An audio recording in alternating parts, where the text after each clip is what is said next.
नमस्कार भारत।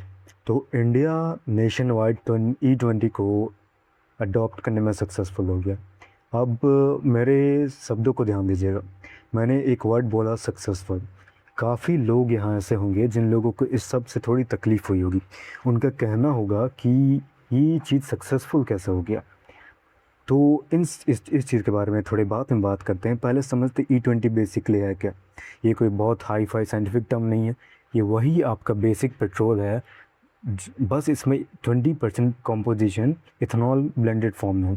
दस second example कि आपके पास 1 लीटर E20 पेट्रोल है, तो उसमें आपका 800 ml 800 ml आपका नॉर्मल इथेनॉल पेट्रोल होगा और 200 ml इसमें इथेनॉल होगा मिक्स्ड ब्लेंडेड फॉर्म में। तो अब लोगों का कहना क्या है कि किस वजह से इस चीज़ को इतना बॉयकॉट और इतना प्रोटेस्ट किया जा रहा। लोगों का कहना है कि इंजन डैमेज हो रहे हैं, उनकी गाड़ी का माइलेज बहुत ज़्यादा करीबन 20-30% से ड्रॉप हो रहा है। और एक इस चीज़ में इस केस में एक और केस स्टडी आती है जो कि बहुत ही ज़्यादा क्रूशियल स्टडी करने के लिए, वो है मणिपुर का केस।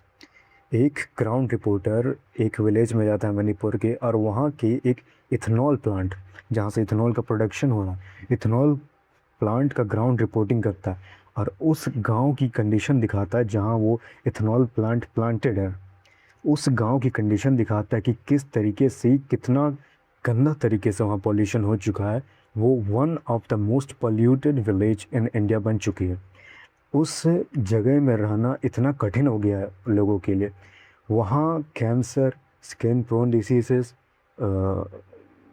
वहाँ कैंसर स्किन डिसीजेस इतनी कॉमन हो चुकी है, मानो खांसी जुकाम है। लोगों को वो ऐसे हो जा रहे, लोग इस पॉल्यूशन की वजह से वहाँ मर रहे हैं वहाँ लोग।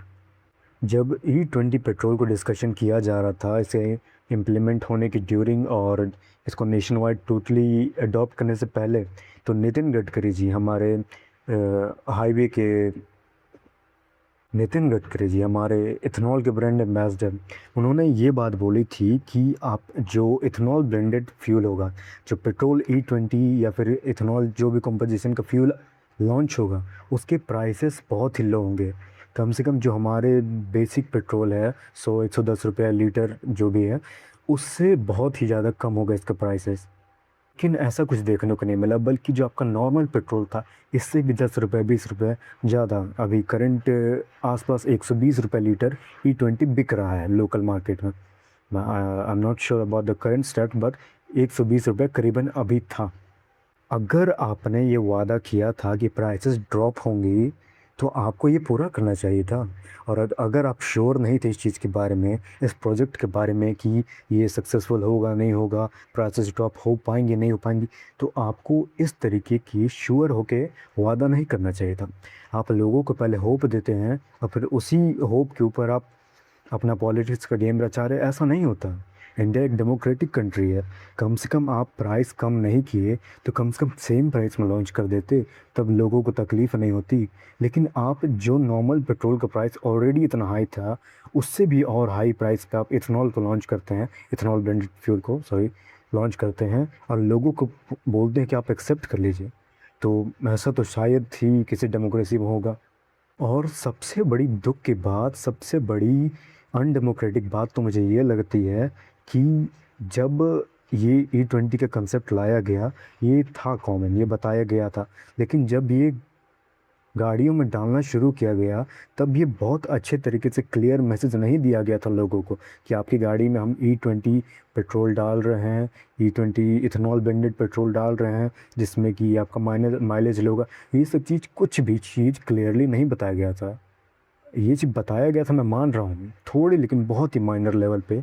अगर आप इतना बड़ा चेंज कर रहे हैं एक डेमोक्रेटिक नेशन में, तो आपका फ़र्ज़ बनता है as a minister, as a part of legislature, आपका एक फ़र्ज़ बनता है कि आप लोगों को पब्लिकली अब अच्छे से बताइए। आप आगे स्टेज में आके इस मैसेज को क्लियर कीजिए कि हम आपके साथ क्या एक्सपेरिमेंट करने जा रहे हैं। और ये शब्द मैंने एक्सपेरिमेंट इसलिए बोला क्योंकि ये जब केस गया सुप्रीम कोर्ट, E20 के बारे में सुप्रीम कोर्ट में डिस्कशन हुआ, तब वहाँ ये बयान निकला, यहाँ वो स्टेटमेंट बोला गया कि E20 is still an experiment. तो मेरा यहाँ ये सवाल है कि आप एक्सपेरिमेंट किसके साथ कर रहे हैं? इस भोली जनता के साथ जिसने आपको वोट दे के सत्ता पे लाया? अगर एक्सपेरिमेंट ही था तो आप अच्छा से एक्सपेरिमेंट अपना लैब में कर लीजिए, आप अपने जो भी आपको तरीका आप एक्सपेरिमेंट कर लीजिए, उसके बाद आप लोगों पे इस चीज़ को इम्प्लीमेंट कीजिए। तो ऐसा कुछ नहीं हुआ, आपने डायरेक्ट लोगों को बलि का बकरा बना दिया और उसके ऊपर डायरेक्ट इम्प्लीमेंट कर दिया गया। ये किस तरीके की डेमोक्रेसी और किस तरीके का ये लोकतंत्र है? यहाँ क्या हमारा राइट है, इस चीज़ के बारे में आप बताइए। इन सभी चीज़ों से एक और केस स्टडी और एक और एलिगेशन निकल के आता है।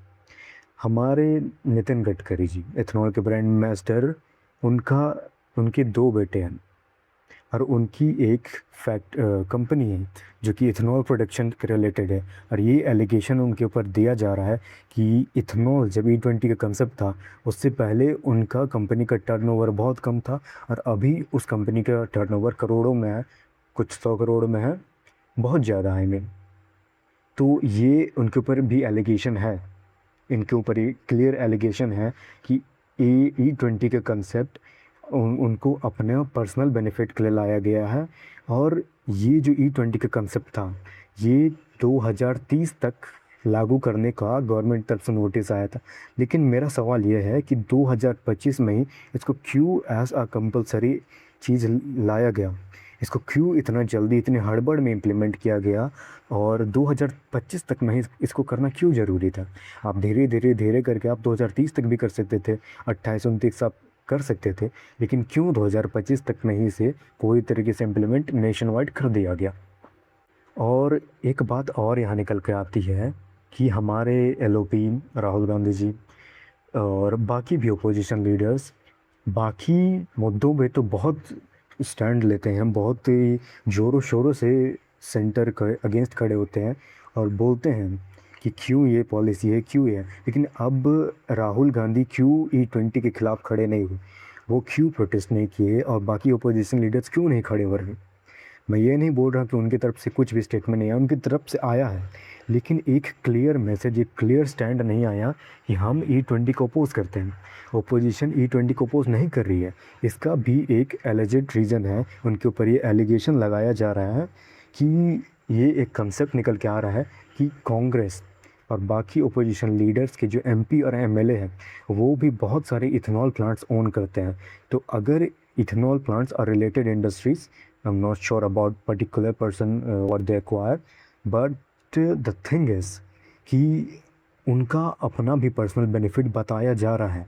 ये एलिगेशन उनके ऊपर लगा है कि ओपोजिशन का भी इस चीज़ में बेनिफिट है, इसलिए यहाँ लोगों के हित को पीछे छोड़ा गया और सेंटर और ओपोजिशन दोनों ने अपनी मिली भगत करके ये चीज़ को लाया गया। और आखिर में इस देश की भोली जनता ही मर रही है, आखिर में इस देश की भोली जनता को ही सब चीज़ का सामना करना पड़ रहा है, क्योंकि नेता लोग तो AC के नीचे बैठे हुए हैं, उनको हर चीज़ फ्री फैसिलिटी मिल रही है, फ्री पेट्रोल मिल रहा है, उनकी हर एक गाड़ी में फ्री पेट्रोल है। एक चपरासी से लेके बड़ा प्रधानमंत्री तक एक एलीट लेवल के जीवन जी रहा। तो उनको किस बात की दिक्कत तो हम जैसे लोगों को है, हम जैसे मिडिल क्लास लोगों के, हम जैसे लोअर क्लास लोगों के लिए है। हम हैं ना जो यहाँ सरकार की तलवे चाटे और सरकार की सभी पॉलिसीज़ को माने और उसके बाद भी हमें एक बहुत ही नीचे लेवल की ज़िंदगी जीने का मौका मिले। अब इन सभी चीज़ों के बीच में मैं एक और चीज़ बताना चाहूँगा कि ये जो E20 का कंसेप्ट है ये कोई इंडिया में बहुत नया कंसेप्ट नहीं है। E20 से पहले E5 भी आ चुका है, E10 भी आ चुका है, जो कि पूरी तरीके से सक्सेसफुली अडॉप्ट किया गया। अब बिना भी किसी क्लैशेस, बिना किसी प्रोटेस्ट, बिना किसी बॉयकॉट के बहुत प्रेम से, बहुत प्यार से एक्सेप्ट किया गया। तो क्यों E20 इतना बॉयकॉट किया जा रहा? देखिए इसका मेन रीज़न ये भी हो सकता है क्योंकि 5% हो चुका है इथेनॉल, 10% हो चुका है, 20% तक अभी ला चुके हैं। अब बात ये हो रही है कि E20 से और ऊपर जाया जाएगा, E85 आएगा, E100 आएगा और इन सभी चीज़ों का क्लियर एविडेंस दे दिया गया है। नितिन गडकरी जिस स्टेज में आकर बोल चुके हैं कि मैं E85 लाऊंगा, E100 लाऊंगा। तो यहाँ बात ये आती है कि आपकी देश की जनता E20 को एक्सेप्ट करने को राज़ी नहीं है। E20 से उन्हें इतनी प्रॉब्लम हो रही है, उनकी गाड़ी में माइलेज गिर रहा है, उनकी गाड़ी का परफॉर्मेंस गिर रहा है, उनका गाड़ी का पार्ट्स डैमेज हो रहे हैं, इंश्योरेंस क्लेम्स के रिलेटेड बहुत सारे इश्यूज़ हो रहे हैं और इतने सारे बहुत प्रॉब्लम्स हैं। मैं गिनाने बैठूँगा तो बहुत हैं।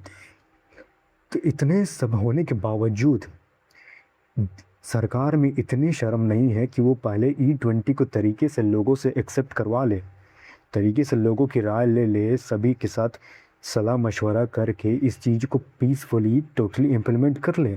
उसके बाद E85 में जाए, उसके बाद E100 में जाए। मुझे ये दिक्कत नहीं है, देश को ये दिक्कत नहीं है मेरे, लेकिन आप ढंग से किसी भी काम को कीजिए ना। ये एक लोकतांत्रिक देश है, ये एक डेमोक्रेटिक देश है। तो आप पहले लोगों के मशवरे से चलिए, सभी के मशवरे से चलिए। आप डिक्टेटरशिप मत लाइए ना, आप अपने अकॉर्डिंग सब चीज़ मत कीजिए। पहले E20 को आप एक्सेप्ट कराइए पूरे तरीके से, आके आप क्लियर बताइए कि E20 से कोई दिक्कत नहीं है। हम भी बैठे हैं यहाँ, कि हम भी इस चीज़ के बारे में डिस्कशन करें और समझें। अगर मेरे तरफ से कोई गलती हो रही है, मेरे फैक्ट्स में कोई गलती हो रही है, मेरे एविडेंसेस में कोई गलती हो रही है, तो आप और हम मिलके, हम लोग आम नागरिक और मिनिस्टर्स, लेजिस्लेचर के पार्ट मिलके डिस्कशन करें, इस चीज़ के बारे में क्लियर बातें करें कि क्या दिक्कत है, कहाँ कमी छूट रही है। उसके बाद आगे बढ़े तो कोई दिक्कत है? दिक्कत हमें नहीं है, दिक्कत सरकार को है कि वो सलाह मशवरा करना नहीं चाहती, वो अपने अकॉर्डिंग हर चीज़ करना चाहती है। और इसी बात से इंडिया का यूथ, इंडिया की एडल्ट्स और सभी लोग इंडिया का नाराज़ है कि क्यों आज भी उनके बात की वैल्यू नहीं है, उनका कोई वैल्यू नहीं है, और ये देश केवल नाम का डेमोक्रेसी रह गया, ऐसा सबका कहना। तो अब आगे बढ़ते हैं और इस बात पे बात करते हैं कि E20 इतना फोर्सफुल क्यों था। पहली बात तो ये कि बताया नहीं गया कि गाड़ी में E20 डाला जा रहा है, और जब डाला गया तो इस चीज़ के ऊपर कोई क्लियर अकाउंटेबिलिटी नहीं है। अभी नितिन गडकरी जी से जब सवाल पूछे गए कि गाड़ी का माइलेज गिर रहा है या नहीं, आपका क्या क्लियर स्टैंड है कि गाड़ी का माइलेज गिर रहा है, उसको आप एक्सेप्ट कीजिएगा या नहीं। तो उनसे जब ये इंटरव्यू में सवाल पूछा गया तो उनका पास कोई क्लियर जवाब नहीं था। वो अलग ही कॉन्सेप्ट लेके आ गए, वो इन चीज़ों पे बात करने लग गए कि इथेनॉल के कैलोरीफिक वैल्यू, पेट्रोल के कैलोरीफिक वैल्यू, इसमें डिफरेंस होता है। वो ये बात सीधे बोलने को रेडी नहीं है कि E20 का परफॉर्मेंस लो है, E20 से माइलेज कम हो रहा है, ये बात को एक्सेप्ट करने को राज़ी नहीं है। और क्यों राज़ी नहीं है? अगर कोई गलती है तो उसको आप एक्सेप्ट कीजिए। अगर E20 से माइलेज कम आ रहा है तो आप उसको सीधे बोलिए, हम बैठे हैं, हम एक्सेप्ट करेंगे इस बात को। हर चीज़ परफेक्ट नहीं होती। E20 में अगर माइलेज कम है तो बताइए इस बात को और क्लियर कीजिए। अगर गाड़ियों में डैमेज आ रहा है तो इस चीज़ को आप क्लियर बोलिए, और आप ये बात को क्लियर बोलिए कि हम इस चीज़ के ऊपर और काम करेंगे, अगले कुछ सालों में इस चीज़ में और डेवलपमेंट लाएंगे। लेकिन ये क्लियर मैसेज गवर्नमेंट की तरफ से नहीं मिल रहा है हमें। ऐसे बहुत सारे देश हैं जहाँ E20 का कंसेप्ट और इथेनॉल ब्लेंडेड फ्यूल का कंसेप्ट लाया गया, बहुत सारे देशों में फेल हो गया। तो वहाँ कोई फोर्सफुल तरीके से ये चीज़ नहीं किया गया। अगर फेल हो गया तो उसको एज अ फेल्ड पॉलिसी वो रिजेक्ट कर चुके हैं और वो नॉर्मल फ्यूल में वापस आ चुके हैं। अब इन्हीं चीज़ों के बीच में एक और कंट्री रोल में आता है जिसका एग्जांपल बहुत जगह दिया जा रहा है, वो है ब्राज़ील। ब्राज़ील में भी एथेनॉल ब्लेंडेड फ्यूल का कंसेप्ट लाया गया और वो बहुत प्यार से, बहुत प्रेम से सक्सेसफुली एक्सेप्ट किया गया और सक्सेसफुल रहा वो कंसेप्ट। लेकिन और सरकार को यहाँ से ये सीख लेनी चाहिए कि किसी भी चीज़ में फोर्स नहीं होना चाहिए और तरीके से डेवलपमेंट को एक सस्टेनेबल तरीके से लिया जाए। E20 बेशक एक डेवलपमेंट है, मैं मानता हूँ कि ये डेवलपमेंट है, लेकिन ये एक सस्टेनेबल डेवलपमेंट नहीं है। आप एक चीज़ को तो सही कर रहे हैं लेकिन आप 10 चीज़ को बिगाड़ रहे हैं, तो ये एक सस्टेनेबल डेवलपमेंट नहीं है। भले आप टाइम लीजिए, धीरे सुधार कीजिए, लेकिन आप सुधार इस तरीके से कीजिए कि सबका सुधार हो। कोई ऐसा ना हो कि एक का सुधार करने की वजह से आप बाकी चार को आप के साथ गलत कर रहे हैं।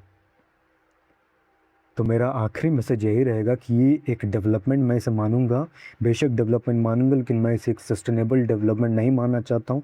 और ये सस्टेनेबल डेवलपमेंट मानने वाली चीज़ भी नहीं, इसके ऊपर प्रॉपर मीटिंग होनी चाहिए, प्रॉपर बातचीत होनी चाहिए, और साइंटिफिक चीज़ों की ज़रूरत है इसमें, और ज़्यादा डेवलपमेंट की ज़रूरत है। और उसके बाद इसे तरीके से इम्प्लीमेंट किया जाए तो देश की जनता इसे एक्सेप्ट करेगी और आपको प्यार देगी।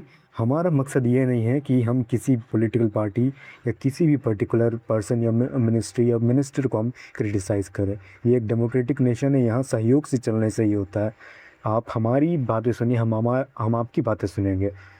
तो बस यही मैसेज था मेरा आखिरी, कि इस चीज़ के ऊपर डिस्कशन होनी चाहिए, बातचीत होनी चाहिए, और डेवलपमेंट की ज़रूरत है। किसी भी चीज़ को फोर्स मत कीजिए। जय हिंद, जय भारत।